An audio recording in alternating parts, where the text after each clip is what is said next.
आम आदमी जिंदाबाद, आम आदमी जिंदाबाद, आम आदमी पार्टी जिंदाबाद, इंकलाब जिंदाबाद, इंकलाब जिंदाबाद। क्रांति दिल्ली में कर दी, हरियाणे में पिलावांगे, अरविंद केजरीवाल तने भाई पीएम हम बनवावांगे, अरविंद केजरीवाल तने भाई पीएम हम बनवावांगे। क्रांति दिल्ली में कर दी, हरियाणे में पिलावांगे, आम आदमी पार्टी ने भारी वोटां से जितावांगे। आज आम आदमी पार्टी ने कैथल के अंदर यूथ विंग का ये दफ्तर शुरू किया है, जिसके अंदर असल में दफ्तर नहीं है, ये आम आदमी सेवा केंद्र है, जिसके अंदर लोगों की मदद की जाएगी। जो लोग दफ्तरों के अंदर घूमते हैं, जिनकी सड़कों के अंदर गलियों के अंदर समस्या हैं, उन समस्याओं को लेके आम आदमी पार्टी का दफ्तर सक्रिय रहेगा। और आज इस दफ्तर के अंदर हमारे साथ जिला अध्यक्ष मुकेश गर्ग जी हैं और यूथ विंग के अध्यक्ष महेंद्र राणा जी, जीत बुरा जी जिनकी अगुवाई के अंदर ये दफ्तर शुरू किया गया है, संगठन मंत्री कैथल। और इन्हीं मुद्दों को लेके ये पूरी की पूरी टीम आगे काम करती रहेगी।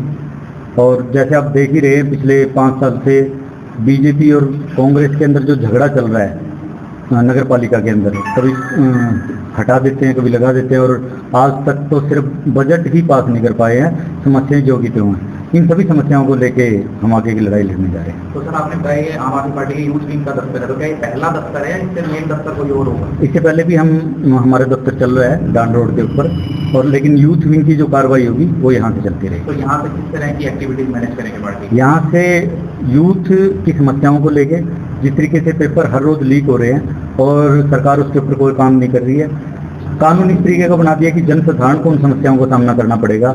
ये अपनी गलतियों को जनता के ऊपर थोपने के लिए तैयार खड़े रहते हैं। इन्होंने कहा कुर्की कर दी जाएगी। अगर आपके ही तंत्र के अंदर कमियां हैं तो आपके तंत्र को संभालिए ना, जनता के ऊपर इस तरीके के अनर्गल कानून बनाने की जरूरत नहीं है मेरे ख्याल से।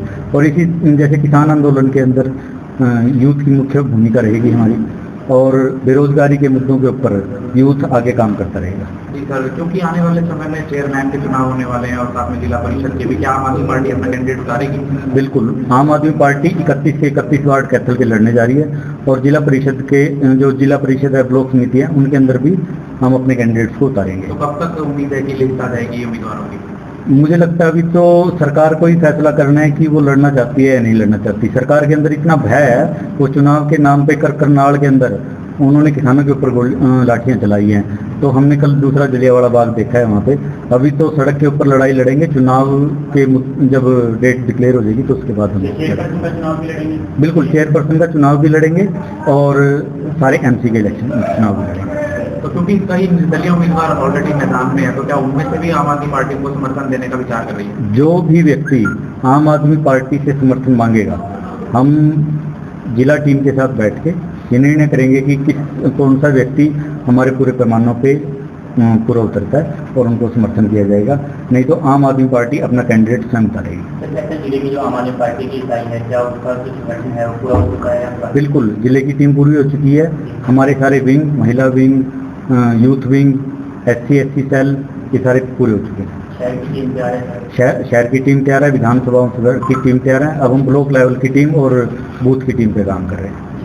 सबसे पहले क्या कार्य अभी शुरू करेंगे? अपने सब पार्टी कार्यालय में जो अपना उद्घाटन करनी है, अभी शहर के अंदर क्या कुछ समस्याएं आप देख रही हैं?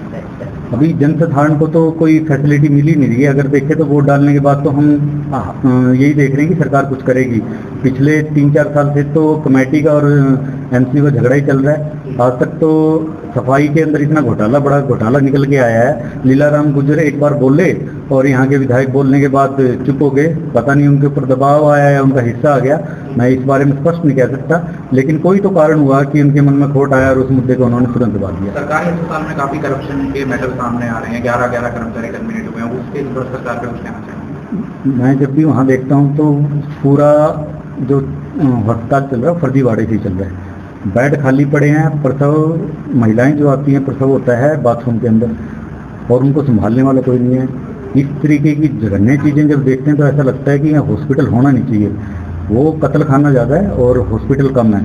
वहाँ पे एक बार व्यक्ति चला जाए तो उसका इलाज कम होता है। डॉक्टर इस तरीके से ट्रीट करते हैं जैसे कोई आवारा पशु आ जाता है, तो डॉक्टर की भाषा इस तरीके की होती है। मैं भी कई बार गया हूँ और उनका व्यवहार बड़ा निंदनीय है और यहाँ का प्रशासन अब तक उस पर ध्यान नहीं दे रहा है। सर, एजुकेशन सिस्टम और हेल्थ सिस्टम के ऊपर अभी केजरीवाल ने दिल्ली के अंदर काम किया है।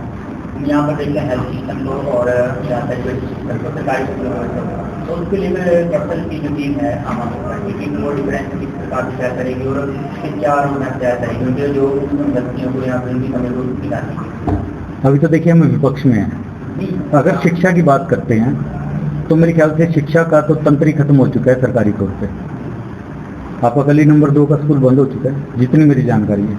आपके गांव के अंदर बहुत से स्कूल हैं जिनको बंद कर दिया गया है और बंद बड़े एक षड्यंत्र के तरीके से किया गया है। इन्होंने बच्चों को पढ़ाना बंद कर दिया, लेट आना शुरू किया। आज वहाँ पे 20-20 बच्चे हैं। अब 20 बच्चों के ऊपर उन्होंने कानून बना दिया कि 25 से कम बच्चे होंगे तो हम स्कूल को बंद कर देंगे। जब हम सरकारी स्कूल के अंदर पढ़ते थे तो हम 120 बच्चे होते थे। मैं भी इस कैथल के अंदर ही पढ़ा हूँ और नीम के पेड़ के नीचे भी बहुत अच्छी पढ़ाई हो जाया करती थी। लेकिन इंफ्रास्ट्रक्चर सुधारने की बजाय इन्होंने शिक्षा के तंत्र को खत्म कर दिया। आम आदमी पार्टी शिक्षा के मुद्दे पे अपनी लड़ाई लड़ेगी, क्योंकि ये चाहते हैं कि ये लोग मानसिक तौर पर कमज़ोर रहें, शिक्षित ना हो और ये धर्म जाति जैसे मुद्दे ये उठाते रहें और इनकी सरकारें चलती रहें। लेकिन वो इसमें बदल गया है। हमारा गाँव के अंदर किया है तो कैसे तो वहाँ पर भी टीचर नहीं होने की वजह से गाँव वाले भी ताला लगाते थे। क्या किया जा सकता है उनका? अब बच्चा वहाँ पे चला जाए संभालने के लिए, पढ़ाने के लिए नहीं होगा तो हादसे होने का डर है। गाँव वाले तो समझदार है कि वहाँ ताला लगा के उन्होंने हादसे होने से बचाए हैं।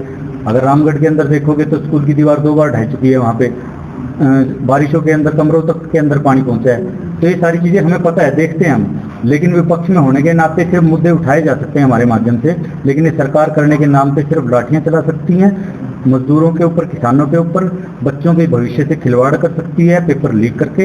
इनके हाथ में कुछ नहीं है, क्योंकि ये जानते हैं ये अंग्रेजों की नीतियों को अब लागू करते हैं।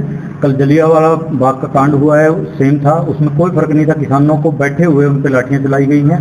इसी तरीके से पहले उन्होंने अशिक्षित रखा, में ये भी अशिक्षित रखना चाहते हैं।